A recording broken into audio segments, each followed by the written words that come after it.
tous et bienvenue à Épigny, près de Charleroi. Aujourd'hui, Waldorado est chez Entra, une entreprise de travail adapté fondée il y a presque 60 ans et qui compte aujourd'hui près de 1000 collaborateurs en Wallonie et à Bruxelles. Elle est active dans des secteurs très variés comme les call centers, la sous-traitance industrielle, les travaux du bâtiment, mais aussi la blanchisserie et le repassage.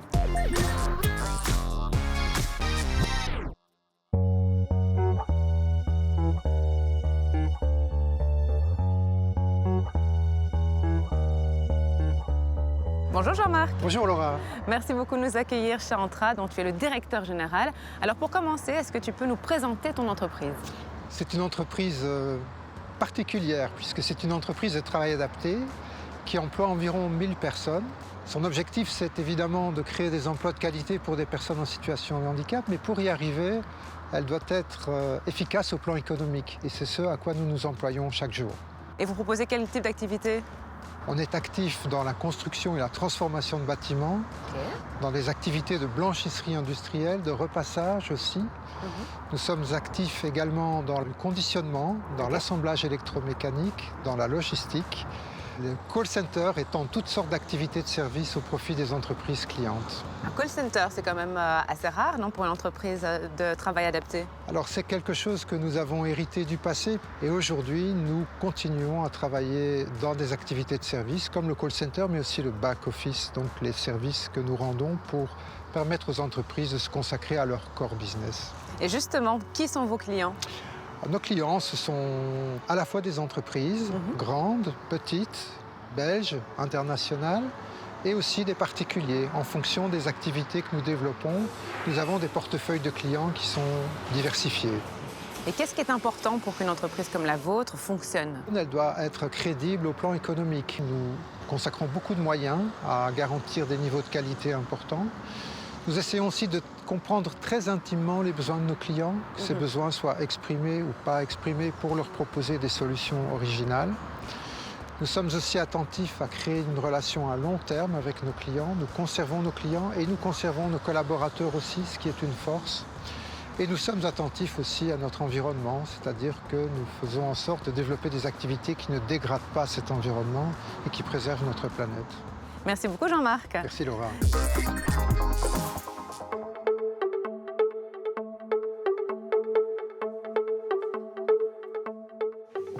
Hello, je peux t'embêter 2 petites secondes? Oui, avec plaisir. Qu'est-ce que tu fais exactement? Donc moi ici, j'encadre le call center sur les appels du niveau assurance en fait. Et qu'est-ce qui te plaît dans le métier? Ça bouge tout le temps, il y a beaucoup de vie, donc c'est ce que j'aime ici dans ce métier, quoi. Ça fait longtemps que tu fais ça? Ça fait 11 ans, ça fait déjà un moment, donc voilà, je ne compte pas partir d'ici non plus. Et est-ce que tu as une idée du nombre d'appels que vous recevez par jour? Donc là, ça dépend les missions, mais un agent qui travaille 8 heures, ici peut prendre en moyenne 300 appels sur la journée, quoi. Voilà. Bon, je ne vais pas t'embêter plus longtemps, je vais aller retrouver Nicolas. Pas de souci. Merci. Au revoir.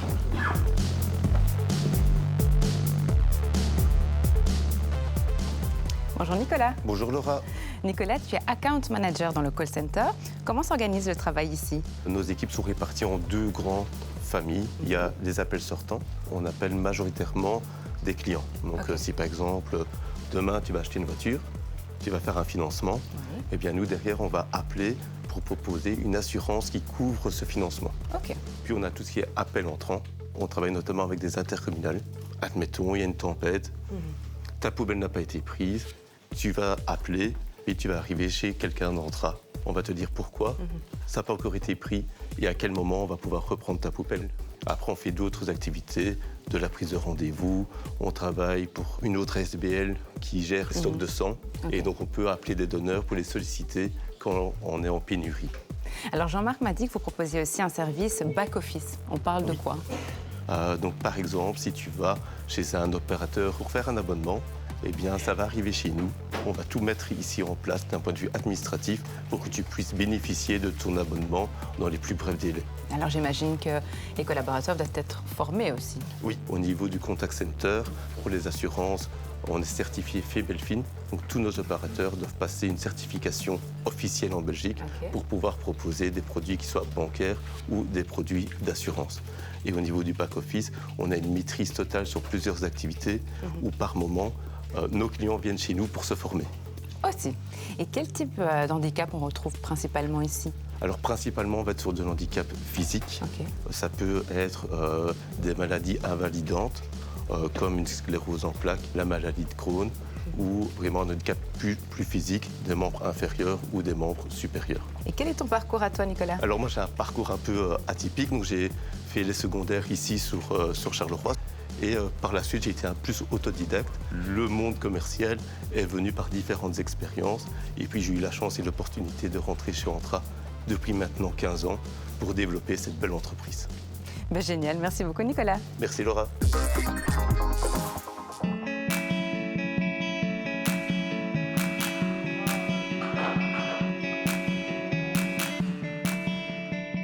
Bonjour Simon. Bonjour Laura.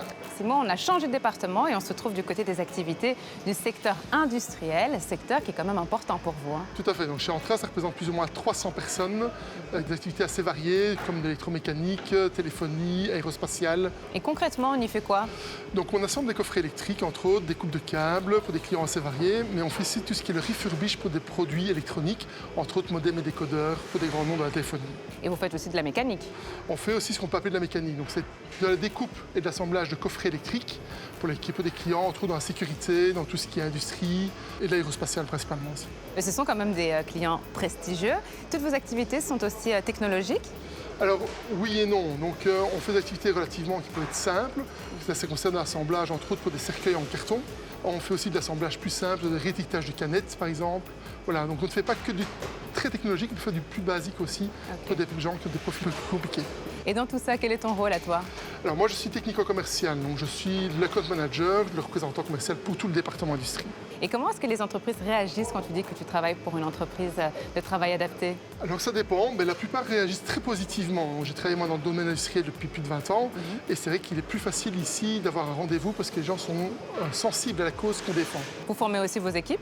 Tout à fait, donc on forme les équipes en interne, on travaille aussi avec le Technofutur et le Forum pour former les équipes sous des départements comme ici en industrie où c'est plus technologique, il faut avoir plus de finesse et de connaissances techniques et là on travaille avec ces partenaires-là.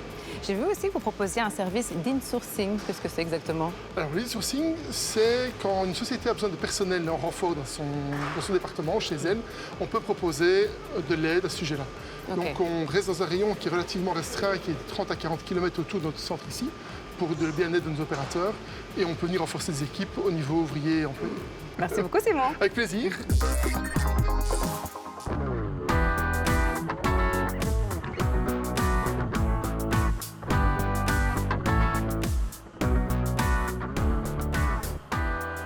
Bonjour Lara. Bonjour Laura. Alors Lara, tu es partenaire RH. Pourquoi l'appellation partenaire? Eh bien parce que notre rôle ne se limite pas au recrutement. Nous accompagnons aussi les travailleurs dans leur intégration et leur parcours professionnel tout au long de leur vie professionnelle chez Entra. Alors dis-moi, on a changé de décor ici, on est où exactement? On est en blanchisserie industrielle, donc c'est un des plus vieux départements d'Entra dans lequel il y a eu dernièrement de gros investissements. Et donc c'est un département dans lequel on a déjà engagé une dizaine de personnes depuis janvier. Et nous recrutons encore des préparateurs de commandes, des trieurs, des plieuses repasseuses pour ce département. Oui, c'est vrai que vous êtes assez actif au niveau du recrutement. Oui, voilà, on engage en moyenne 100 à 150 personnes par an. Comment fonctionne le recrutement chez Entra? Nous avons plusieurs canaux de recrutement. Nous plaçons des annonces bien sûr sur des sites internet, nous participons à des salons de l'emploi et nous avons tout un réseau de recrutement de centres d'intégration et de formation qui sont subsidiés par la VIC et qui nous permettent d'engager des personnes en situation de handicap.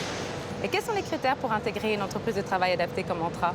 Eh bien, il faut être porteur d'un handicap. Ça veut dire quoi? Ça veut dire que soit il faut avoir fait l'enseignement spécialisé, soit il faut avoir une restriction médicale qui permet de faire une reconnaissance auprès de la VIC. Et vous arrivez toujours à trouver une orientation professionnelle à chaque personne?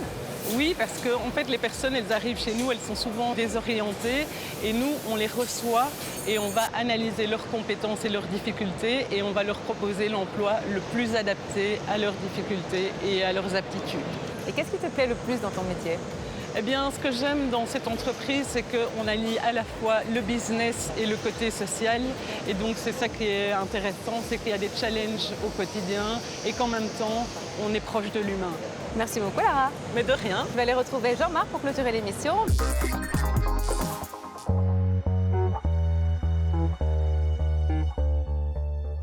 Jean-Marc, on se retrouve.